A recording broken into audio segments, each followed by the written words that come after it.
Hi friends, welcome to our channel. இன்னைக்கு நம்ம நெய் மைசூர் பாக்கு கடையில் வாங்குற அதே டேஸ்ட்ல வீட்ல எப்படி ஈஸியா செய்யறதுன்னு தான் இந்த வீடியோல பார்க்க போறோம்.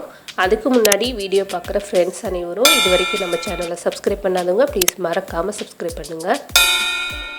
இப்போ எப்படி செய்யலாம்னு பார்க்கலாம். இப்போ கடாய் ஹீட் பண்ணிக்கோங்க. இதுல அரை கப் அளவுக்கு கடலை மாவு சேர்த்துக்கோங்க. இது மெஷர்மென்ட் கணக்குன்னு பாத்தீங்கன்னா 100 கிராம் கடலை மாவு சேர்த்திருக்கேன். இப்போ கடலை மாவு சேர்த்துட்டு அடுப்பை சிம்ல வச்சுட்டு லைட்டா வாசனை வர வரைக்கும் வறுத்துக்கற போறோம். இந்த மாதிரி வறுத்துட்டு நீங்கள் மைசூர் பாக்கு செஞ்சீங்கன்னா மைசூர் பாக்கு நல்லா சாஃப்டாக வரும். இப்போ வறுத்தாச்சு, நல்லா வாசனை வந்துருச்சு. இதை எடுத்து நம்ம சளிச்சிக்கிற போகிறோம். நம்ம கடையில் வாங்குறதுனால இந்த மாதிரி தூசியெல்லாம் இருக்கும். அந்த தூசியெல்லாம் நம்ம மைசூர் பாக்குக்கு இருக்கக்கூடாது. இப்போ நல்லா சுத்தமாக சளிச்சு எடுத்துக்கோங்க. இப்போ சளிச்சதை தனியாக எடுத்து வச்சுக்கலாம். இப்போ ஒரு பாத்திரத்தில் 200 கிராம் நெய் சேர்த்துக்கோங்க. நம்ம அரை கப் கடலை மாவுக்கு 1 கப் நெய் சேர்த்துக்கோங்க. அது வந்து கரெக்டான அளவாக இருக்கும். இப்போ நெய்யை சேர்த்துட்டு நல்லா உருக்கிக்கலாம். இப்போ நெய் நல்லா மெல்ட் ஆயிடுச்சு. இதை எடுத்து தனியாக வச்சுருங்க. இப்போ நம்ம வறுத்த கடலை மாவை ஒரு பாத்திரத்தில் சேர்த்துட்டு நம்ம உருக்குன நெய்யில் பாதி அளவு, அதாவது 100 கிராம் அளவு வந்து கடலை மாவில் சேர்த்து நல்லா மிக்ஸ் பண்ணிக்கோங்க. ஒரு லிக்விட் பதத்துக்கு நல்லா கட்டி இல்லாமல் கலந்துக்கலாம்.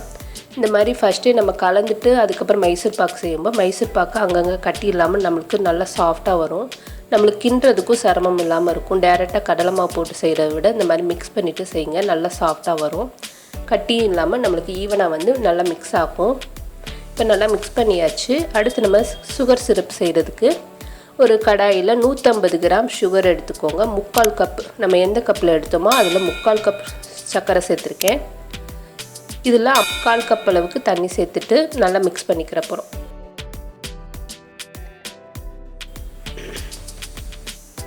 இது நல்லா கொதிச்சு ஒரு கம்பி பதம் வரணும். அந்தளவுக்கு நல்லா கொதிக்க வச்சுக்கோங்க. இப்போ பார்த்திங்கன்னா நம்மளோட சிரப்பு ரெடி ஆயிடுச்சு. இது பார்த்திங்கன்னா கையில் இப்படி எடுத்து பார்த்திங்கன்னா கம்பி பதம் வந்து கட் ஆகுது. இதுதான் கரெக்டான பதம். இதே பதத்துக்கு எடுத்தால் தான் நம்மளுக்கு மைசூர் பாக்கு நல்லா சாஃப்டாக வரும். இப்போ நம்ம கலந்து வச்சுருந்த கடலை மாவு கொஞ்சம் கொஞ்சமாக சேர்த்து நல்லா மிக்ஸ் பண்ணிக்கிற போகிறோம். தீபாவளிக்கு இதே போல் ட்ரை பண்ணி பாருங்கள். நம்ம கடையில் போய் அதிக ரேட் கொடுத்து மைசூர் பாக்கு வாங்குறத விட நம்மளுக்கு கம்மியான ரேட்லேயே நல்லா டேஸ்டான நெய் மைசூர் பாக்கு ரெடி ஆயிரும். இப்போ நல்லா மிக்ஸ் பண்ணதுக்கப்புறமா இதை நல்லா கொதித்து பபிள்ஸ் வரணும். அந்தளவுக்கு நல்லா கொதிக்க வச்சுக்கோங்க.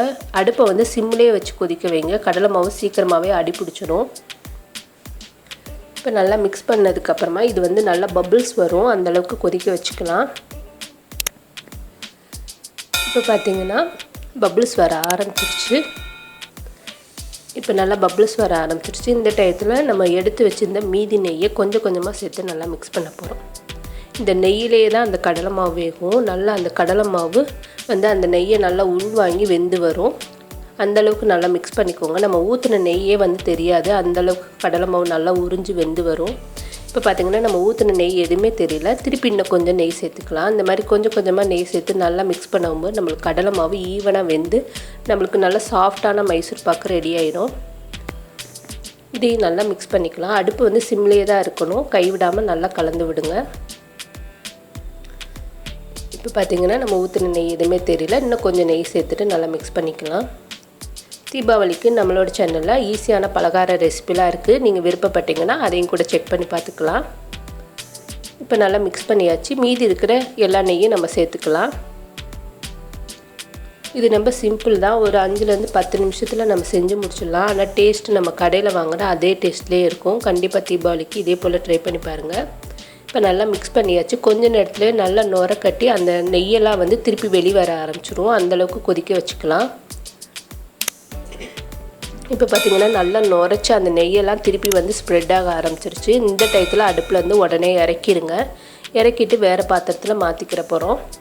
இப்போ ஒரு தட்டில் வந்து நம்ம கலந்து வச்சுருந்த மைசூர் பாக்கை சேர்த்துக்கலாம். சேர்த்துட்டு நல்லா ஈவனாக பரப்பி விட்டுருங்க. ஈவனாக பரப்பிட்டு ஒரு 1/4 மணி நேரம் மட்டும் நம்ம அப்படியே வச்சிட்டோன்னா நல்லா ட்ரை ஆயிரும். நம்ம கட் பண்ணுறதுக்கு ஈஸியாக இருக்கும். இப்போ நல்லா ஈவனாக நம்ம செட் பண்ணியாச்சு. இது 1/4 மணி நேரம் அப்படியே இருக்கட்டும். இப்போ நம்மளோட சூப்பரான மைசூர் பாக்கு நல்லா ட்ரை ஆயிடுச்சு. இதை வந்து பீஸ் போட்டுக்கலாம். இதை எல்லாத்தையும் நீங்கள் விரும்பின ஷேப்பில் நல்லா கட் பண்ணிவிட்டு இதை தனியாக ஒரு பிளேட்டில் எடுத்து மாற்றிக்கோங்க. இப்போ நம்மளோட டேஸ்ட்டான நெய் மைசூர் பாக்கு ரெடி ஆயிடுச்சு. நல்ல சாஃப்டாக இருக்கும், நல்ல டேஸ்ட்டாக இருக்கும். கடையில் வாங்குற அதே டேஸ்ட்டுக்கே இருக்கும். இதே போல் தீபாவளிக்கு கண்டிப்பாக ட்ரை பண்ணி பாருங்கள். இந்த வீடியோ உங்களுக்கு பிடிச்சிருந்துச்சுன்னா லைக் பண்ணுங்கள், ஷேர் பண்ணுங்கள், மறக்காமல் நம்மளோட சேனலுக்கு சப்ஸ்கிரைப் பண்ணுங்கள். தேங்க்யூ.